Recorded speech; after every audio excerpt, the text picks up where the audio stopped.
Assalamualaikum Pak Kiai. Waalaikumsalam warahmatullahi wabarakatuh. Ada mas yang ini Pak Kiai, tidak bosan-bosan ini ku ganggu tiap sahur. Alhamdulillah itu tamu dan tayam mendatangkan rezeki.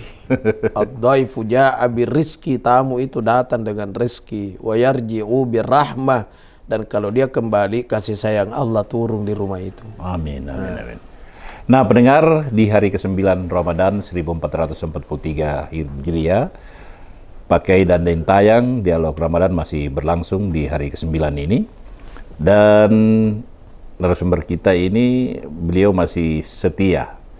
Kiai Haji Dr. Amirullah Amri MA, beliau adalah Ketua Komisi Dakwah MUI Sulawesi Selatan, juga pimpinan Pondok Pesantren Ilmul Yakin, Tompok Buluk Maros, dan pimpinan Amatur Biro Perjalanan Umroh dan Haji Plus. Apalagi di bulan suci Ramadan ini mau ke umroh, aduh, nyaman aja pakai. Terawih kirim makan. Enaknya itu.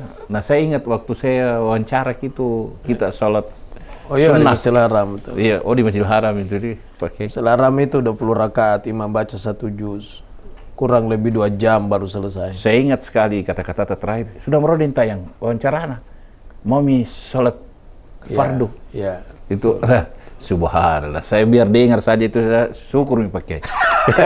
Apalagi kalau sudah berangkat. Wah, jadi yang mendengarkan umroh makin dulu di bulan Ramadan ini bersama Amhatur. Ya, pimpinannya Pak Dr. Amirullah Amri.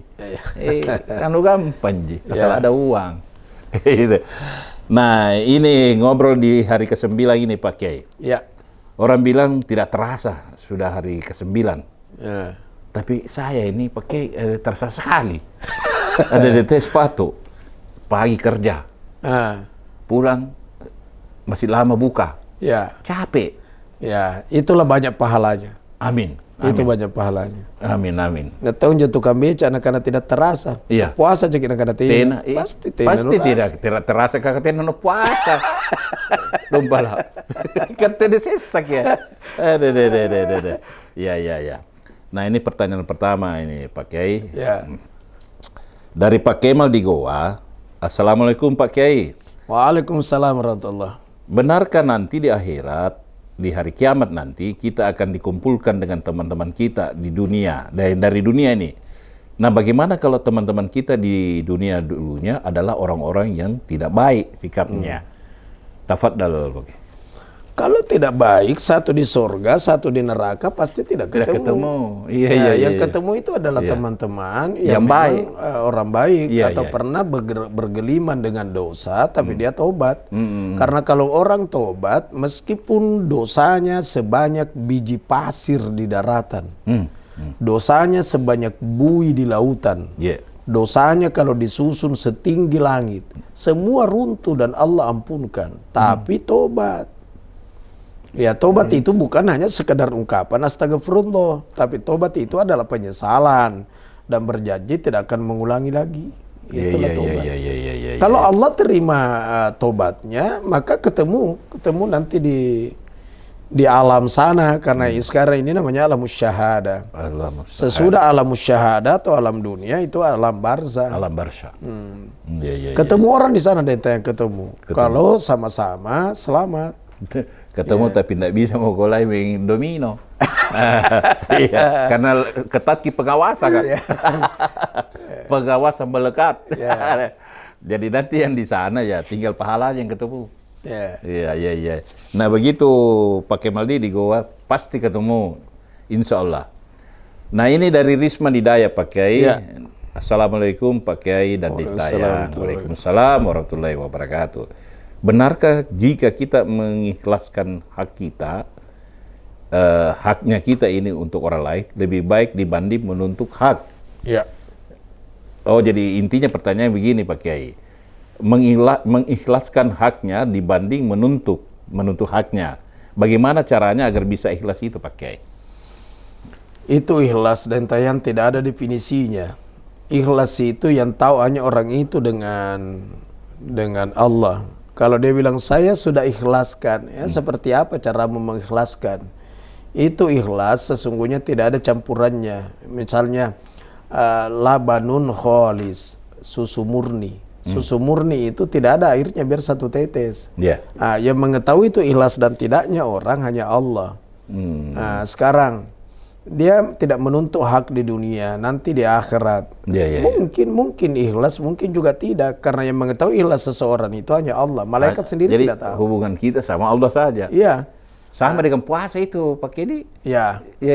Kemudian itu mempertahankan hak itu, contohnya ada perampok masuk di rumahnya.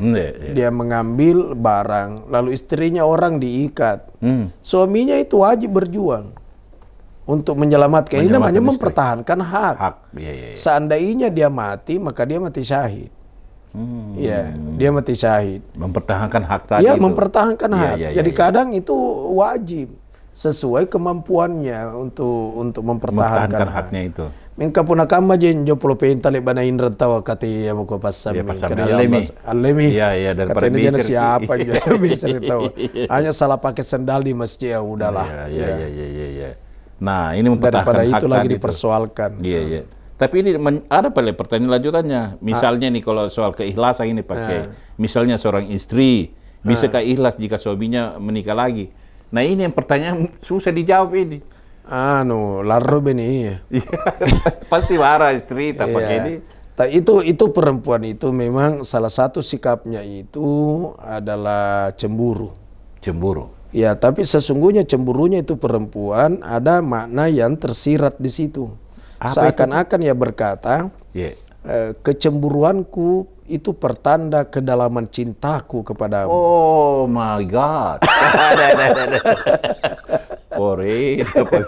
Jadi cemburu itu normal. Baik, normal itu. Tapi jangan tak lewat-lewat. Netong itu biasa, mama kemai buranin dan jama, netong ini orang pina. Tak lewat-lewat terus. Tak lewat gitu tadi. Makanya itu suami tidak ada yang bisa menyelamatkan suami itu kecuali Allah. Makanya kalau suaminya keluar, antarlah, lepaskan di pintu dengan senyum, lalu doa. Allahumma shalli ala sayyidina Muhammad, ya Allah suamiku keluar dalam keadaan sehat walafiat. Kembalikan kepada aku ya Allah juga dalam keadaan sehat walafiat. Bawa uang. Dengar gitu ibu-ibu. Lalu istri itu dan tayang istri. Saya semangat kalau cerita istri ini. Dia terus pakai. Dilarang itu istri menyuruh suaminya seakan-akan ada pekerjaan yang mesti diselesaikan. Contohnya, mau kemana? Mau ke Baru. Oh, berarti lewat di penjual dangi. Dipangkep. Mali ko ruang kantona kalau tena awas ko. Nah, ini ndak boleh istri begitu. Ndak boleh. Yang boleh itu bahasa halus. Mau kemana ke Pak Baru? Oh, Baru. Oh, berarti lewat ke dia ke Pangano itu dia tertulis dange keju, dange coklat. Kalau suami yang tinggi rasanya, dia sudah mengerti itu. Tidak perlu di ngomong. Tidak perlu. Iya, sabar makin di rumah makin saja. Nah, kemudian kau istri, di saat suami datang, sebaiknya istri ada di tempat suami datang. Karena itu wataknya suami, begitu dia muncul di rumah, ada orang, pasti istrinya dia cari. Biar anaknya lari memeluk 4 orang. Papa datang. Apa amaknu kemai. Mana maknu? Iya. Papa datang, kok kata lu gunan nih. Mana maknu cari. Nah, nampak milarin cuma benenna dengan rambut yang tidak disisir. Gigi tidak disikat. Pakai baju daster sobek di bawah. Saya kira kukada toh kan pakai tadi. Rambut tidak disisir, gigi tidak disisir. Tangan disika maksudnya. Tangan kanan bau minyak tanah, tangan kiri bau juku. Habis kita perbaiki lampu strongking. Jadi bastel-bastel saku, datang suami, jemput dengan senyum. Lalu kalau masuk suami jangan sampaikan masalah. Nanti dia sudah makan, sudah minum, sudah senyum, baru kasih tahu. Niat tombai nak katena mentong etika ana anta mana buranina langsung nakana stop buntun tu WC ya buntu WC. Apa na WC buntun pawa kita buat. Atau ke baru di pintu mana sampai nganungku joko suruh bali. tahu Sumedangku kan dipangkip lewat. Ya. Sana-sana sakur. Iksan duduk baik-baik dulu, suami duduk baik-baik. Ya. Saya biasa begitu pakai. Belum pakai dulu. Apalah minta tahu Sumedang, kan lewat dipangkip dari baru. Kemudian itu agama bilang. Apa pakai? Nak Fatimah, kalau suamimu datang dan tangannya kosong, kau jangan tanya kenapa tanganmu kosong. Ya. Maksudnya ngapa tenano mali oleh-oleh. Jangan tanya. Tapi kalau ada sesuatu nak bawa suamimu, nak Fatimah, cepatlah engkau ambil sesuatu itu di tangan suamimu. Lalu engkau puji, meskipun perasaanmu membenci. Ini untuk istri-istri ini. Iya. Jadi cepatlah ambil sesuatu itu di tangan suamimu, lalu engkau puji, sekalipun engkau benci. Nah cini kiburan ini ngerang kato-kato lompat bako ngalle. Wih mari dengan alhamdulillah nyaman nah. Nah karena buran ini apa nyaman? Nah dong karao tonture. Sehingga matongin ya nak mana pakai. Asal pulang tengah malam. Biar plastik resin. Bawa apa Pak? Mana plastik resin? Asal sarana plastik nak ada oleh-oleh. Astagfirullah. Jadi seperti itu, bikin senang suami. Nah, dengan ke ibu-ibu dia. Dan itu perempuan dan yang bisa hilang pahala tarawihnya itu. Apa? Ada? Kalau dia suka marah-marahi suaminya. Dia tunjuk-tunjuk suaminya. Dia bilang, "Ma ra'aitu minka khairan." Saya tidak pernah melihat kebaikanmu biar sedikit. Wanita yang berani ngomong seperti itu sama suaminya, illa ahbatallahu amalaha. Kecuali Allah menghapus seluruh pahalanya. Biar tarawih setiap malam. Jadi jangan bentak-bentak suami. Ya lalu kita dong bentak suami, menangis ini suami. Ini malam ke berapa guys? Suami itu kalau ya Allah sedikit bicaranya. Sedikit bajunya. Kodong. Iya. Ini berani apa aja bajunya? Baju olahraga, baju dinas, baju tidur, baju koko. Mulai tarawih malam pertama itu sampai terus. Malam ke-10 itu terus. Ya, makanya kalau nak buka ke bajunya tak tulis mereka lona la haula wala quwata. Sudah berdaki nih. Nah begitu deh, ini soal ikhlas ini. Ya. Jangan suka marahi suami ibu. Mudah-mudahan semua amal ibadat di bulan Ramadan ini diterima. Amin. Ini pertanyaan selanjutnya Pak Kiai dari Rustam di Maros. Assalamualaikum Pak Kiai dan Dintayang. Waalaikumsalam. Mengapa itu laki-laki Muslim dilarang memakai emas dan sutra? Sementara terkadang terkadang adat tertentu laki-laki seperti diwajibkan memakai emas. Itu lah tukar cincin kapan masuk Jawa aja. Iya kira-kira. Kenapa dilarang laki-laki memakai emas dan sutra? Jawabnya adalah karena emas dan sutra itu pakaian perempuan. Simple dia. Iya, pakaian perempuan maka jangan kau pakai. Jelas Dintayang tidak pakai ro. Karena ro itu pakaian perempuan. Itu. Dintayang tidak pakai jilbab karena jilbab itu adalah pakaian perempuan. Begitu juga. Jadi emas itu dan sutra pakaian perempuan. Wahai sekalian perempuan, engkau itu adalah emas. Emas itu adalah barang antik, barang yang amat berharga. Makanya dijaga betul sampai emas itu dibungkus dengan kafas. Setelah itu dimasukkan dalam dos kecil. Dosnya ditaruh dalam laci. Lacinya dikunci karena emas di dalam. Laci dalam lemari, lemari dikunci. Lemari disimpan dalam kamar, kamar pun dikunci. Kamar dalam rumah, rumah juga dikunci. Rumah dipagari, pagar juga dikunci. Kenapa emas di dalam?